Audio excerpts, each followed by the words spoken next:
Gobble, gobble, Dr. Laura.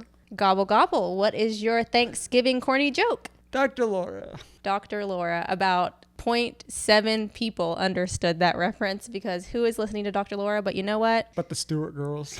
The Stuart girls know. We've been listening to Dr. Laura from a very young age. She's like highly problematic, and yet you guys continue to support her misogynistic points of view. Yeah, I guess listening to her is supporting her. She is really problematic, though. Everyone has their problematic thing they like. I think the funniest conspiracy theory in your family, it's the fact that you guys thought that your sister's husband might have called in to Dr. Laura for advice.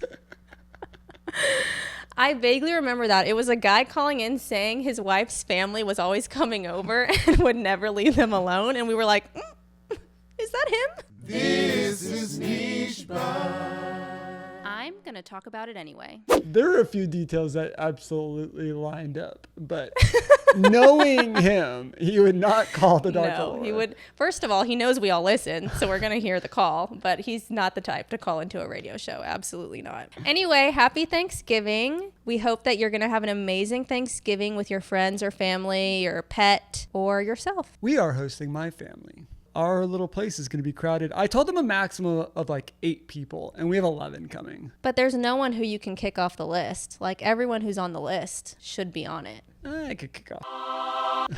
You're right. I forgot they were coming. Yeah. Anyways, we're not going to include that. They like pull this up on Thanksgiving. What are you talking about? Not that those red pillars will watch our show. They might now that we're doing a political news segment. Who knows? But happy Thanksgiving. As you watch this, we're probably just crowded in this room with 11 people struggling, but it'll be great. So we thought we would discuss some opportunities to make your Thanksgiving maybe a little spicier. You know, a nice dinner party really is an opportunity for some world-class entertainment. 100%. And I think no show better exemplifies this than Real Housewives. Anytime they have... Which one? You can't just say Real Housewives. It's all of them. Anytime there's a dinner party, it's used as a conduit for drama. Speaking of which, Salt Lake City is really taking me by surprise. Why are you surprised? Their dinner parties, their arguments, they really are coming for blood. It's really surprising. In this day and age, I feel like people are so much more like calculated about how they might come across, but I feel like them over there in Utah are just like, zing. It's prime example of women who are committed to being entertaining. Cancellation be damned. Telling someone that their husband has one foot in the grave and the other on a banana peel is the funniest thing I have ever heard on Housewives. You're a goat dick sucker. You know what? I do feel like people do underestimate how funny Salt Lake City is. It's the funniest franchise. It has the best drama. I'm so entertained. Anytime someone comes for Bronwyn, it's just like, your husband's old as fuck. He's over there eating his malto meal just like, I don't know why you're friends with them. Literally at the dinner. It's wild. It's so entertaining. And I love Whitney's voice. I just love listening to her. Which one's Whitney? The one who goes, I just feel like, my business failed. And I feel like no one cares. Like, it's a really big deal. Who's the really low one who, oh my God. Don't make that joke. Oh my God. Don't make me send a cease and desist. Seriously. Stop. Oh my God. Don't go there. I love Lisa Barlow. Honestly, there's no one on that show that I don't like, truly. Everyone is entertaining in their own way. Even the annoying one. I might need to go back to the original because I'm kind of starting for the first time here. I'm so down to restart from season 1 with Jen Shaw. Are you kidding? I watched a little bit of the end of the last season with what's her name, Monica, getting exposed. Okay, yeah, but you missed the early parts of that season. Yeah. There's a lot that happens. You gotta watch Jen Shaw. It's everything. But in honor of the iconic Salt Lake City ladies and the other franchises, let's give them some ideas for how to shake up the table. Maybe some fun games they can play with their family to start drama. Pretend your life is Real Housewives for a minute. Let's go around the table and everyone name who they think would be the first to abandon their family for a new side piece. Wow, that's really direct. That's like a Heather Gay game. My game would be, okay, we're all going to go around the table and we'll go to the person on your right. And I want you to say one thing you love about them and one thing that kind of irks you. It's like stab and then I'll wipe the wound for you. There's like there's like a name for it though. A shit sandwich. Yeah, kind of like a shit sandwich. Who at this table do you trust the least? Who would you kick off your wagon? Who at this table is responsible for most of your adult traumatic behavioral problems? Wow. Yeah, that's good. That's a good family one. What if you have some MAGA family members and you want to get a little political? Who at this table would be most likely to share a bear meal with our health secretary, RFK Jr.? A worm-infected bear meal. I think it'll be entertaining. Maybe we can throw one of those out today. Or, when this is up, it'll be today. I don't know. I'm literally speaking in the future, and I don't know why. And we hope that we've inspired you.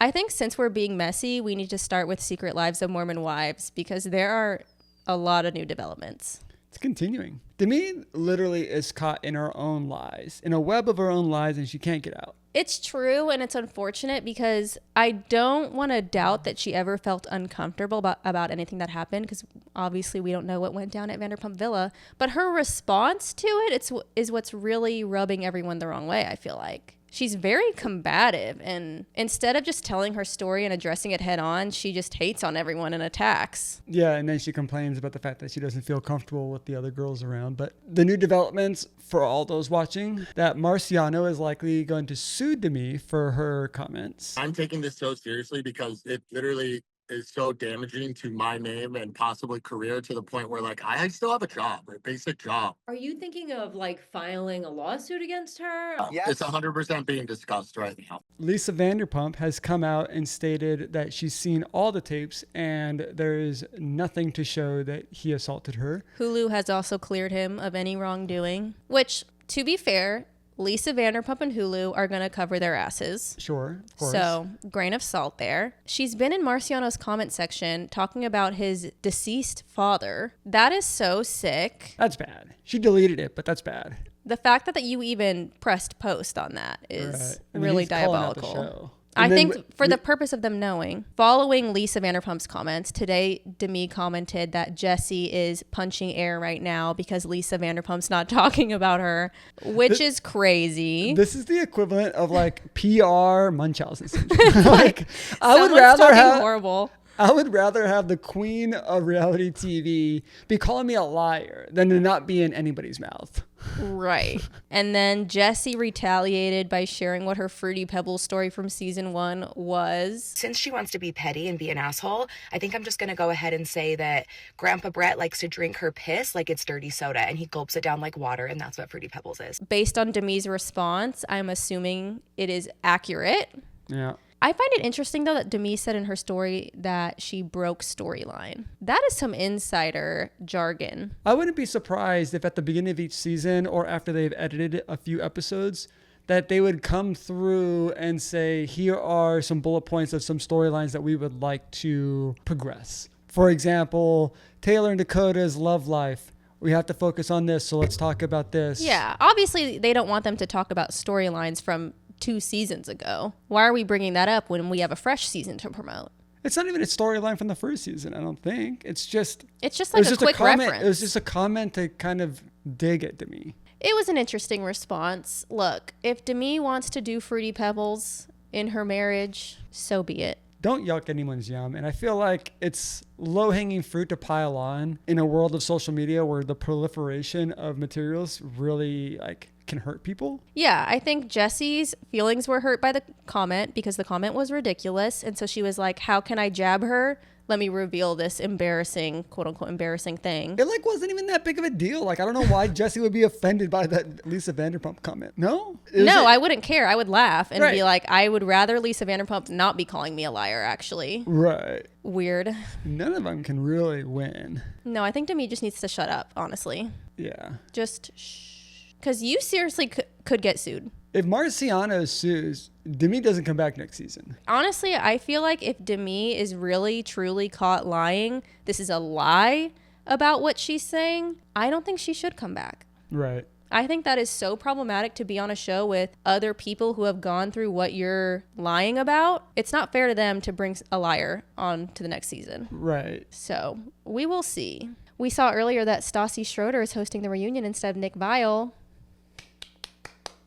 Stassi's got her own problems. Stassi's got her own problems, but she has a new show that she's filming, I believe, for Hulu, so it makes sense. That's right. She guested on Vanderpump Villa, so she was on that show too. She's kind of in the Hulu universe. Okay. So it makes sense. They're trying to. It's a promotion of her other show probably as well. And this could carve out a nice little niche for her too, if she can do this well.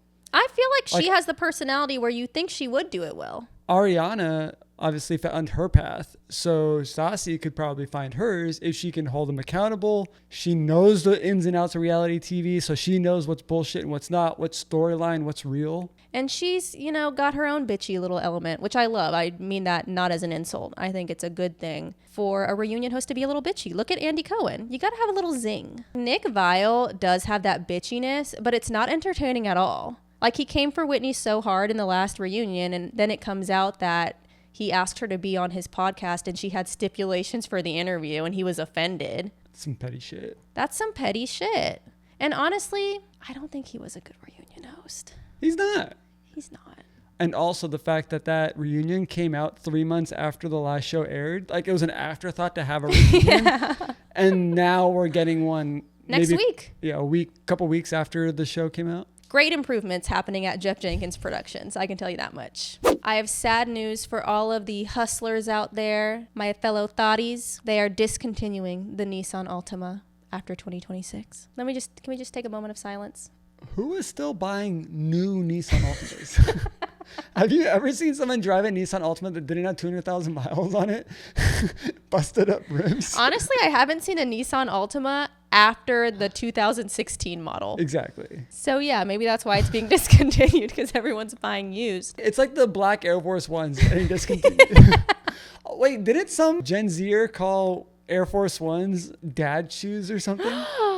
I think I saw that. What? That is so wrong and rude. But kind of true. I guess. But it's the dads who used to fight back in their day. The millennial and Gen X dads who know how to fight. But the black Air Force One Nissan Altima comparison is spot on. If you see a Nissan Altima on the road, don't honk. Don't throw up a middle finger. Don't yell out the window. Mind your fucking business. They're riding your ass. Let them. I need a show, maybe on like Nat Geo, where they go through a bunch of these stereotypes and explain the root of them. Oh, that's a great idea. Like how it's made, but stereotype edition. Yeah. Nissan Altima. How did this become the most like beater ass car? Beater ass car owned by people who, they look amazing. Their hair is done. Their nails are done, but they will fucking fight you. But they also have like a name tag on because they work at Dutch Bros. I wasn't thinking Dutch Bros. I was thinking more like Sally Beauty Supply.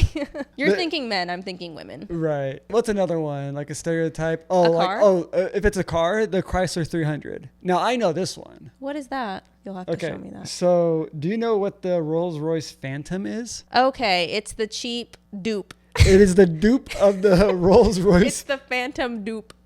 And those are men who don't pay their child support in my eyes. But what's your stereotype? No, I know. It's the people who want to have a Rolls Royce that can't afford one. And every single rental car company, I know this because I used to work in the rental car industry, knows that if they rent out a Chrysler 300, they have to deodorize that shit when they get it back because it stinks of weed. They be hotboxing that shit. Okay, hold on. First of all, let me just stop you at, I used to work in the rental car industry. It's like... Yes, I know what you're talking about. When you said Phantom dupe... You said Phantom, I knew immediately. I made a joke about that to your dad the other day. I don't know if he got it. I don't know if he's as astute about the stereotypes. He's talking about something about getting a car and not wanting to spend that much money. And I said some shit about getting a Chrysler 300 instead. I don't know if he got it. He's like, I really don't want to spend $300,000 on a Rolls Royce. Get the Phantom dupe. Get the Phantom dupe. It's okay to have a Chrysler 300 if you bought it not trying to think that you had the Rolls-Royce Phantom. If you just have a Chrysler 300, that's okay. Someone with a Chrysler 300 watches us spend 10 minutes roasting the fuck out of them. Send this to your friend with a Chrysler 300. Honestly, if you know anyone with a Chrysler 300, they need to hear this. Oh my God. I'm surprised that hasn't been discontinued, or has it? I don't know. There are just certain cars you don't fuck with. And I would say a Chrysler 300, I probably wouldn't fuck with them either. They've got nothing to lose. Well, we spent this last segment insulting a group of people. Now it's time to insult anyone who thought that glasses had medicine in them. I.e., let's insult one person. I think that she might be the only person on earth who has ever thought that glasses actually were medicated. We've seen the TikTok. Woman 29 years old learns for the first time that there's no actual medicine in glasses. I love being an adult learning new things. Did you know that medicine is not in glasses? I have never worn prescription glasses a day in my life. I've always had 20/20 vision. A lot of the people in my family have and wear glasses. And they always say, oh my gosh, I gotta get a new prescription. My medicine ran out and my glasses. Like medicine. I always hear medicine. No! But that's not the thing that really made this debacle a multi-reply series that it has become. It's a phenomenon at this point. I didn't realize that it was such a phenomenon. She's made multiple replies about it and turned off her comments, I'm pretty sure, on every single one of them. Oh, wow. The problem is not the fact that you are learning new things. It's not the problem that you had an idea and you didn't know and you took to the internet, of all places. Maybe she genuinely thought that people would reply saying, oh my gosh, I thought so too. If there's one thing we've learned about the internet, it's that you're never alone. You can find someone who thinks the same thing as you. You can find someone who eats toenails. You can find somebody who bites their hair or twists their little curls, right? There's someone out there for everyone. Like, for example, something super random was a debate that went on TikTok. Do you squeegee yourself before you get out of the shower and dry yourself off with a towel? Oh. Right? Uh-huh. Do you? No. I do. With your hands, you wipe the I water just off? after I turn off the shower, before I open the door and get the towel, I push the water off of most of my body and then I grab the towel. Oh, no. That way the towel is not as wet. It's not exactly new things you learn, but in weird places. Like, I learned to squeegee myself from an ex-girlfriend. Is that weird? Yeah. I've never heard of that. Never having heard of that, you think it's weird. Who do you talk to about, your shower etiquette? But you bring it to online and then it's a whole thing. Yeah. That's probably what she thought she was doing. This is the one time it backfired. Exactly. But again, it wasn't the fact that she didn't know and she brought it to TikTok. The fact is that, one, she's proudly announcing that she has a bachelor's degree. Okay. She's also saying that she's using common sense. Okay. I'm trying to connect the dots. I'm using common sense to piece together the fact that, medicine's out. I got to go get a new prescription for my glasses. Okay, so that's where she went wrong, because by implying that you're the one with common sense and then saying something like that. How do you anticipate medicine being administered via glasses? Yeah, she was setting herself up with that one. And I get that she doesn't wear glasses, but it doesn't take a lot to understand that, I guess. Sympathies are invited for the fact that she is basically discussing how she was raised and how her family talks about prescription medicine glasses. Yeah, sympathy to anyone who thinks something weird like that. But she never asked that question to like a family member. How does the medicine get in your body to fix your eyes? Yeah, I'm trying to think about how that would even logistically work. Maybe it's a vapor that comes off the inside of the glasses and goes into your eyeball and you ingest it that way. I'm not quite sure. Maybe it's like an insulin needle and there's like pokes you in the back temple and that's where it distributes. I guess this is your temple. Oh, I get it. Where the glasses go behind the ear. Yeah, see, I mean, I can especially understand thinking that as it pertains to contacts. Girl, you should have said contacts. We could have been like, okay, that would have made sense. Yeah, maybe they're coated with something. Maybe, yeah, but the glasses, not quite. Crazy. What's a weird thing that you've thought in the past where if you posted it on TikTok, you would receive this backlash? It's like some stupid thing you believed. There's got to be something. I know there's something. When I was in 6th grade history, we were learning about evolution, and I raised my hand and asked my teacher, but where were Adam and Eve? I think if I went on the internet and said, everyone's talking about evolution, but where were Adam and Eve? I think I would get a similar level. Oh my God, can I tell you? One time I trolled the comments of the God is a Woman music video by Ariana Grande on YouTube. It was the only time I've ever trolled. And I said, if there is a God the Father, there must be a God the Mother. If you go in the comment section, you might still see my comment. And I got reamed. I got so many replies like, you stupid bitch. Girl, it's not that serious.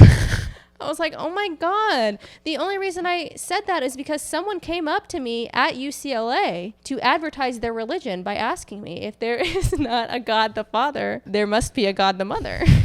I was like, you know what? Great point. Is this some sort of feminist Christianity? I think it was a cult. I've got a good one. When I was in 6th grade, now my oldest brother, John, did me dirty on this one because for some reason I'm carrying this in because I said it exactly in class. 6th grade geography, history class, something like that. The question was asked like, where is Greece? My hand shot up and my answer was anywhere but here. Because my brother told me, I think I asked him once, where is Greece?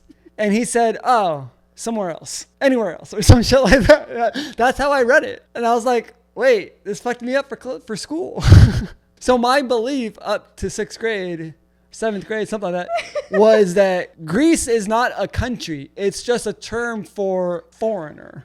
Foreign land type situation. Oh, I get it. Now, I'm not 30 saying that. Imagine if you got on TikTok and you're like, I am in my 30s. I have a bachelor degree. Where really is Greece? It's anywhere but here. Honestly, no one would even understand what the fuck you meant. Never stop sharing your weird questions on TikTok, I say. It makes for good TikTok. I'm glad that we were all together in thinking that was batshit crazy. So as someone without any tattoos, I'm very curious what you think about this because you're a tatted baddie. Tatted baddie. Tatted baddie daddy. Okay. I guess this has been going on for a while, but I just started seeing it on my For You page. These people going under anesthesia to get full body tattoos. I know NBA stars and other athletes will basically take an off season and do that. They'll go under anesthesia, get their whole back tatted, do their whole sleeve, do it all. That way healing time only takes 2 weeks and then they can go back to practicing and doing all their normal stuff. Yeah. I would just think that the way that I understand your body responds to tattoos, I feel like it would be an overload to get that much done at the same time. 1,000%. The pain is telling your body to stop eventually, right? So you should be feeling the pain of a tattoo. So getting tattooed isn't inherently painful. What gets painful is the irritation of your skin. And that's been my experience, especially on the ribs, because that took 2.5 hours to do my rib tattoo. And the first half hour was perfectly fine. The first hour was getting a little sore. The last hour and a half was painful because the skin is red. It's irritated. It doesn't want to be poked. They lathered me up with Vaseline after the tattoo was done. And literally applying the Vaseline hurt just as much as the tattooing at that point because I was so sensitive. Because you're just going over the same spot. Imagine getting like an arm burn, right? You know, when like Yeah. a kid and you're doing that. That's all that is like irritating the skin, right? Right. So it's the same concept. I would just imagine that if my whole back, if my whole like torso was tattooed like that, it's not the trauma of getting the tattoo right then and there. And it's not waking up out of it because you're probably medicated a little bit. But it's the fact that your whole body is going to be so sensitive for weeks. Yes, that is very physically rough. And I also feel like, and I say this as someone, again, I have no tattoos. I have no desire to get a tattoo. I feel like if you get a tattoo, stand on business and fucking take it. You want a tattoo? Feel the tattoo. Experience the experience of getting a tattoo. That's part of it. In a way, going under anesthesia and having 6 tattoo artists work on your body simultaneously is not because you're trying to cheap out on the pain. It's because you want to create an image for yourself. You have the money, you want to create an image for yourself, and you want it to get done quickly rather than doing installments and having to take 5 hours, 8 hours out of your day every month or two to go back and make a new appointment and work on that. Because if you weren't doing it that way, you would do a session for 8 hours, wait for that to heal, and then come back and do it again. Yeah. So doing the entire back, arms, torso, all in one sitting takes you 1 8-hour session. The alternative is likely it taking 6 months. People don't have that time. I see. People are doing it for time.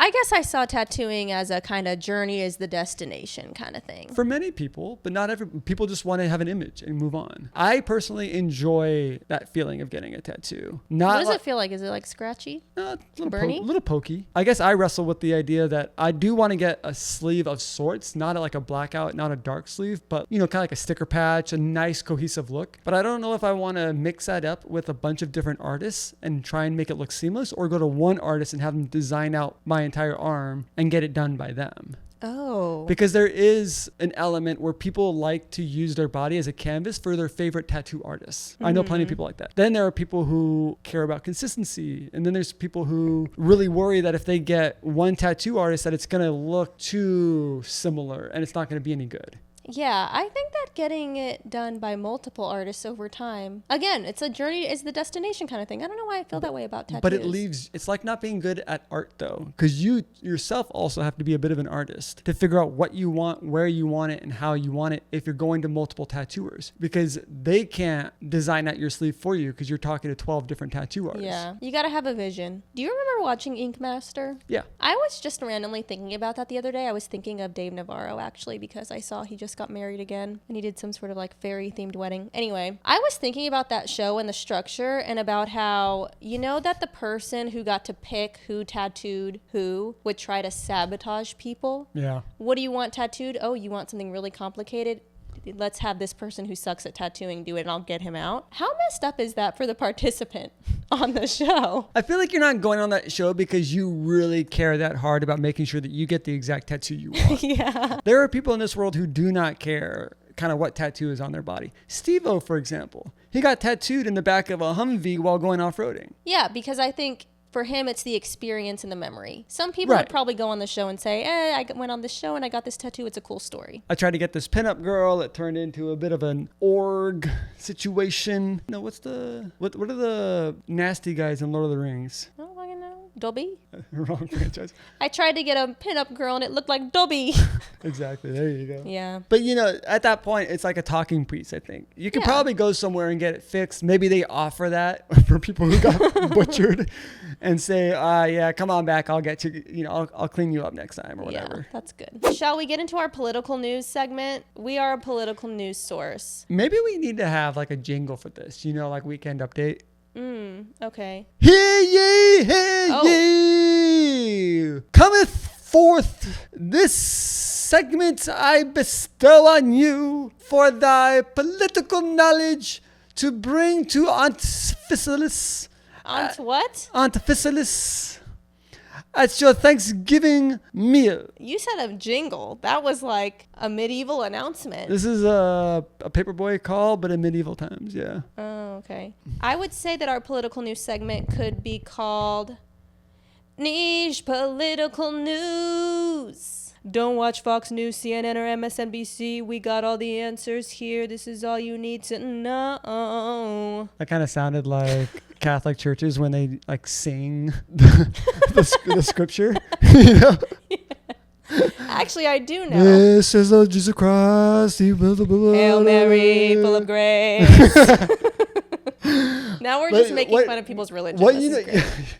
You know what we should do though is if we do that. How did the beginning of that go? This is Niche News Report. And then like what they do for pharmaceuticals. Do not watch CNN. Oh, good. A disclaimer. No, that's really good. Okay, here we go. Niche Political News. Freeze frame. This is Niche's political news segment does not constitute real news, much like Fox News. We see ourselves as pure entertainment. Please consult real news sources to confirm what you hear on the show. We are not responsible for any arguments that you get into because you're repeating something we have said. Have a good day. Okay, so the most important news is that former Real World Boston housemate Sean Duffy is leading our Department of Transportation, if you haven't been able to tell. And NASA. It's getting real random. By the way, that's like apparently a studied leadership structure under Donald Trump's businesses where he tries to find people that he likes and just give them as much responsibility as he can possibly dole out to them, and does not like having multiple people in multiple roles. He'd rather have one person managing as much as they humanly can. So that's why you have a bunch of these people with multiple titles. Crazy. Sean Duffy. Sean Duffy thinks that the real problem with air travel is that people are not dressing up to get on planes anymore like we used to in 1965. Out of all the possible solutions, of course you want to put it on us. I am not doing anything wrong. He's like, we need to stop fighting at the airports and on planes. Maybe if we all dressed up and didn't come to the airport like we just rolled out of bed, everyone would be better. He got interviewed days later and was basically asked, okay, you're asking us to dress up for flights to make the whole experience better and, you know, help air traffic control. Well, what are you doing to help? His response, well, I can't dress you. Honestly, it's like, bro, he ate him up. We're asking what the department is trying to do because you took away the compensation we're supposed to get from airlines for canceling our flights and delays. You ended that. You fired a bunch of air traffic controllers. What else? You made a bunch of people well, I guess it's not his fault. They had to work for months without being paid, but it certainly didn't help. He wasn't even pushing for like full back pay. He's like, you guys get 70%. Did you see Kristi Noem also walked out there and gave random like $6,000 bonus checks to airport workers, but not everyone. Like only 20% of people got these random checks. It's like the best of the best. It's like, and then she did a press conference for it too, obviously. Weird. Yeah, as Sean Duffy is challenging us to be better, I have to go into the airport and see 6 TVs with Kristi Noem saying, keep our airports safe. Do not endanger us. I just know that as soon as she got that position, she was like, we're redoing the videos in the airports immediately. I also know that Sean Duffy probably wanted that too, but Kristi Noem was like, no, I think I'm going to take it as Department of Homeland Security. It's definitely our thing, the airports. Yeah, I'm going to go ahead and take it. And I'm going to shell out, $200 million to this ad agency that just started their LLC last week. I really trust them. It's actually my brother-in-law's friend. I don't know what the fuck is happening up there, but it's very interesting. I do know that this Mamdani meeting, so Trump met with Mamdani at the White House. First of all, I watched an interview Mamdani did afterwards, and they were like, how did you prepare before this big meeting with Trump? And he was like, honestly, I got on the plane and I fell asleep. I took a nap, period. I was like, okay. He shows up, completely nails it, is fully willing to call Donald Trump a fascist and lay him out in front of his face. And the whole time, Donald Trump is just looking at him like, oh no, please don't ask him that. Come on. Be fair. I'll stand up for you. It's kind of fangirling almost. A little bit. And then he comes out of the White House all dripped up afterwards. And he looks exactly like Mamdani. Have we ever seen Trump in like a turtleneck before? I've never seen him like that, no. Unless the turkey neck jokes are finally getting to him. He might have gotten a procedure and he's just covering it up. Has anyone seen his neck lately? We'll have to see what his next. He shows up with a snatch neck lift. Jawline flat. He was like, well, I had a diplomatic meeting in Turkey, so. When in Rome. If you are over the age of, say, 28, you probably remember the ShamWow guy. Yes, wide eyes. Infomercial, little ear set. Wow. Blasting your airwaves from 11 p.m. to 5 a.m. Anyway, he is running for Texas Congress. And he is running on the platform of ending wokeism and making America happy again. The phrase end wokeism is hilarious. The last time I heard about the ShamWow guy, he was bitten by a sex worker and punched her in the face and got arrested. I have not heard a peep since that scandal. He's kept a low profile. He's kept a very low profile, and now he's coming back out into politics. You know what? Okay. And he's running against an 86-year-old incumbent. Yikes. This is really a case of the lesser of two evils. What the hell are y'all gonna do? Oh my God. Not an 86. There's no way. That is that has to be an exaggeration. He's an old ass cowboy hat wearing. Okay, he's gonna win. This is honestly, this might just be PR for an upcoming ShamWow release. Is ShamWow even his thing, or is he just an actor? I don't know, but after ShamWow took off, he did launch, his name's Vince, I remember. He launched Invincible or something, a new cleaning product. So he definitely capitalized off of it. Weird things. Well, that concludes our political news segment. That's all you really need to know right now. We'll keep you posted. Did you actually hear about Bolsonaro? Was he Brazil's ex-president? Oh, yeah? Isn't he in prison? He is slated to be in prison for the next 18 years or something like that, and he had an ankle monitor on, and he tried to solder it off and escape, but he got caught, and it was believed that he was trying to come to America, and Trump was going to shield him. That is complete hearsay. I can't verify that. Yeah, this is alleged. Before this gets edited, we'll figure out whether that's true. But how nuts. That is nuts, and reminds me, in true crime news, I have another ankle monitor breaking situation. So did you ever hear about those 2 young girls who tried to kill their friend because the Slender Man told them to? No. Do you remember that? They brought their friend to the woods. You know Slender Man. Yeah. They were like, we've been watching Slender Man playing this game, whatever. And he told us to kill you. So they tried to murder her and she lived. But they were sent to mental facilities for years and years and years. Finally, they petitioned the court. One of them they say, okay, you can leave the mental health facility and be on house arrest. You just need to wear an ankle monitor. Last week, she cuts the ankle monitor off and disappears. So she was missing. And I just saw body cam footage of a cop who found her sleeping with some guy behind a gas station and is asking for her name, and she's being super weird. He's like, what's your name? She's like, I don't want to tell you my name. I don't want to tell you. And he's like, why can't you tell me your name? What are you wanted for murder or something? And she's like, no. And he's like, okay, so what's your name? They run her name. Nothing comes up. But she was acting so weird. So they were like, let's just run it again just in case. And then they find out that this girl is supposed to be on house arrest and cut her ankle monitor. But she almost, if she had acted normal, they would have run her name, it wouldn't have worked, and she would have been free. What the hell? What kind of system do they have, by the way, where like, oh, sorry, let me refresh. Let me take out this cassette, blow on it, Yeah.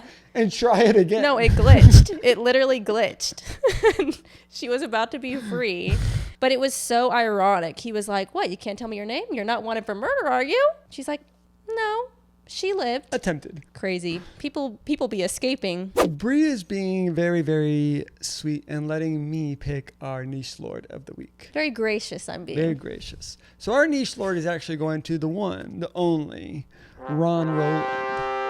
He is the newest resident of Los Angeles County, and he is vlogging his experiences with quite good quality and lovely, authentic admiration and excitement for being here. Aww. He has a video of him going to Santa Monica and never seeing the ocean before. Here's a video of him going in and out, and what he orders is a double protein style. Oh my God, he knew to say protein style. He went to, I think, the Grove and saw the Christmas tree and just loving the lights and the energy and the music. And when I had found him this morning, he had 600 followers. By filming this evening, he has 1,100 followers. Okay, we're growing. He's growing, and people are in the comments being like, it is so refreshing and nice to see people coming here and actually showing their excitement over the things that maybe we take for granted. Yeah, when's the last time you went to Santa Monica to the beach? When's the last time you go to the beach, just sit there and just go like, wow, The ocean. infinite. Wow, people out here just living their life, selling their art. And what the hell is this? I've never had this before. Churro? It's kind of like a crispy funnel cake. Oh my gosh, I love it. Super cute. So keep up the good videos. Continue to show us all the things that you explore. I'm sure you're getting all the comments and recommendations. Yeah, that's so fun. It's so fun to see someone move here and actually be excited about it. I feel like everyone moves here and they're excited at first by the prospect, and a few months later, they're just like, oh my God, LA is so dark. Everyone is so fake here. Depending on his trajectory, that could be him in a couple of months. But We for don't know right who he's now, met. it's so easy to come to a big city that you dreamed of coming to and then being let down because it doesn't look like Hollywood. I feel like I get that a lot. People think that Hollywood makes LA look a certain way, and then they come here and they're like, oh my God, like, what is this, a mini mall? What is this? A Hollywood Boulevard looks like crap. Like, Yeah. shit, yeah, of course. I guess I just don't know what his goal is for being here. Maybe it's just leaving home for the first time. Maybe he's got a job or something else that he's doing, but I genuinely hope to see him grow because his videos are really sweet. I can see him going somewhere with it. So nichelord of the week. Let's crown him.